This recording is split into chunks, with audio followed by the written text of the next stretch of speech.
আপনাদেরকে ভালোবেসে আমাদের উস্তাদি প্রতি বছর আসেন সেই সুদূর আগামীকাল পাঁচরুকি মাদ্রাসার পরীক্ষা, তারপরে উস্তাদি এতটুকু ভালোবেসেই দেখেন মেহমানরা এসেছে, তারা অত্যন্ত ভালোবেসে আপনাদের সামনে উপস্থিত হয়েছেন।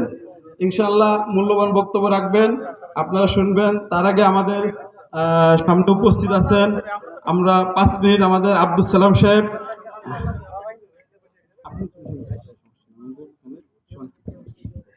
বক্তব্য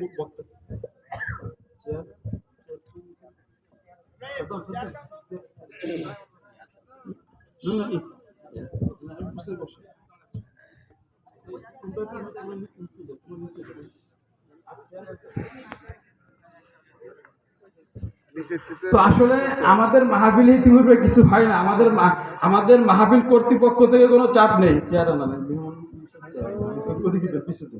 আমাদের মাহফিল কর্তৃপক্ষের পক্ষ থেকে কোনো চাপ নেই, আমাদের একটু ভুল বোঝার কারণে হয়তোবা সমস্যার কারণে। তো প্রথমেই কথা বলবেন আমাদের সম্মানিত মেম্বার কাকা, যে মাহফিলের পক্ষ থেকে আমাদের সম্মানিত শায়েখকে যদিও দু একজন না বুঝে কথা বলতে, সে ব্যাপারে কথা বলবেন। আসসালামু আলাইকুম, আপনারা সবাই ভালো আছেন ইনশাল্লাহ।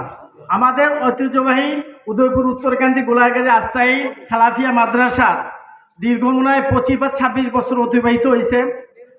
আমাদের জানা মতে এবং আমরা চলাফেরা দিয়ে আমরা উদয়পুর উত্তরকান্দি গোলারগাড়ি আস্তাই এবং আমাদের অনেক লোকজন আছে, এই পর্যন্ত আমাদের এই মাদ্রাসায় কোনোদিন বিতর্কিত বা কোনোদিন কিছু হয় না। এবং হুজুররা যারা আছে তারা হাদিস এবং কোরআনের আলোকে সুন্দর আলোচনা করে।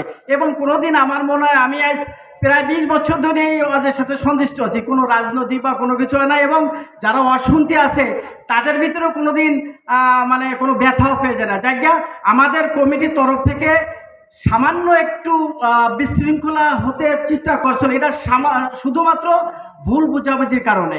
এখানে সরাসরি যে হুজুর ওয়াজ করবেন ওনার কাছে সরাসরি কিছু বলবেন না, মাদ্রাসার কর্তৃপক্ষ আছে, কমিটি আছে, যদি কেউ বক্তব্য থাকে কোনো পরামর্শ থাকে তার কাছে বলতে হবে সেইভাবে। এবং সেইভাবে হয়েছিল, হয়তো ভুল বোঝাবুঝির ভিতরে কিছু হয়ে গেছে। যাও কমিটির পক্ষ থেকে আমি মেহমানদের কাছে ক্ষমা প্রার্থী এবং আমাদের যারা অশুনতে আসছেন দূর দূরান্তর কাছে তাদের কাছেও ক্ষমা প্রার্থী।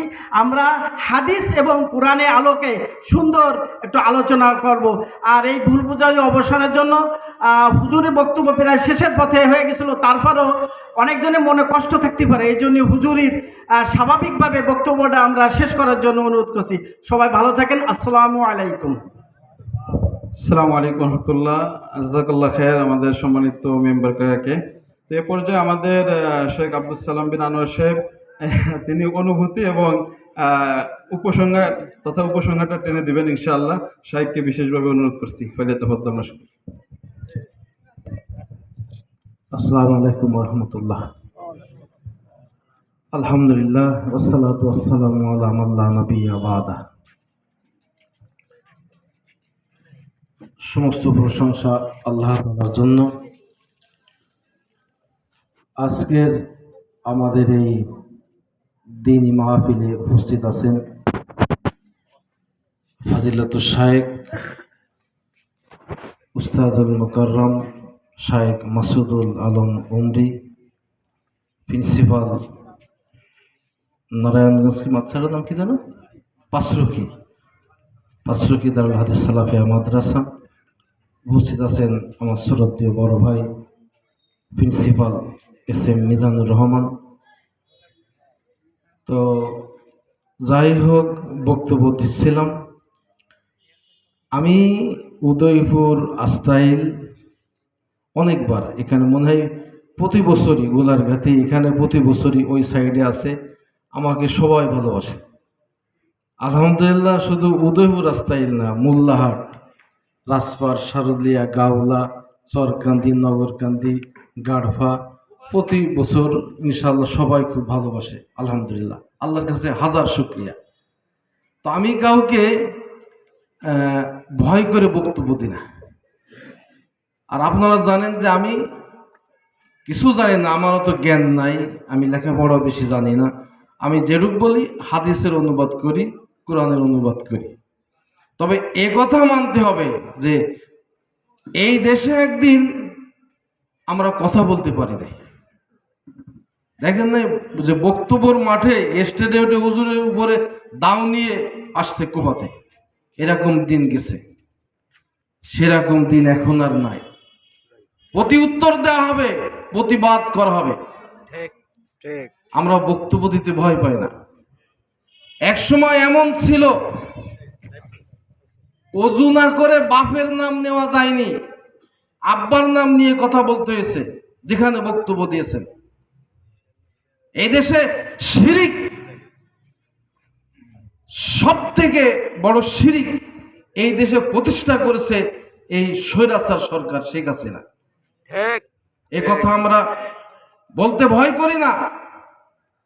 যখন দেশে যখন মূর্তি বেড়ে যায়, দেশে যখন শিরিক বেড়ে যাবে, তখন দেশে গজব আসবেই আসবে। এ কথা আমি বলি নাই, আল্লাহ বলছেন, আল্লাহর নবী বলছেন। শিরিকের বিরুদ্ধে, বিদআতের বিরুদ্ধে আহলে হাদিসের প্রতিবাদ আছে এবং থাকবে ইনশাআল্লাহ। এটা কিয়ামতের আগ পর্যন্ত থাকবে। একমাত্র বাংলাদেশে আহলে হাদিসরাই শিরিকের বিরুদ্ধে কথা বলে, আহলে হাদিসরাই বিদআতের বিরুদ্ধে কথা বলে। আজ বিদআতীরা এই বিদআতকে এরা এখন গর্তে ঢুকিয়ে গেছে। দেখেন অনেক মসজিদে আপনি বিদআতী মসজিদ দেখবেন যে এখন আমাদের মতন আমল আকীদা শুরু করে দিয়েছে। এটা আমাদেরই বলার কারণে। আল্লাহ তাআলা আমাদেরকে তৌফিক দান করুক। সালাফিয়া দারুল হাদিস মাদ্রাসা একটা ঐতিহ্যবাহী মাদ্রাসা, মোল্লাহাটের সবার প্রাণ প্রিয় মাদ্রাসা। বিশেষ করে আমি সবার কাছে অনুরোধ করব যে আমরা এই মাদ্রাসাকে যথাসম্ভব যার যেমন সামর্থ্য আছে টাকা পয়সা দিয়ে, বুদ্ধি দিয়ে, শ্রম দিয়ে সহযোগিতা করব। আমরা সবাই রাজি আছি তো? আলহামদুলিল্লাহ। এখানে অনেক গরিব অসহায় ছেলে আছে, অনেক এতিম ছেলে আছে। প্রতিষ্ঠানটি অনেক দিন থেকে চলে আসতেছে, সবার ভালোবাসার প্রতিষ্ঠান। আল্লাহ তুমি আমাদের প্রতিষ্ঠানকে কবুল করে নাও। এই মাদ্রাসার ছাত্র শিক্ষক বৃন্দ যারা কমিটি আছে, আল্লাহ তুমি তাদেরকে কবুল করে দাও। আল্লাহুম্মা আমিন। সুবহানাকা আল্লাহুম্মা ওয়া বিহামদিকা আশহাদু আল্লা ইলাহা ইল্লা আনতা আস্তাগফিরুকা ওয়া আতুবু ইলাইক।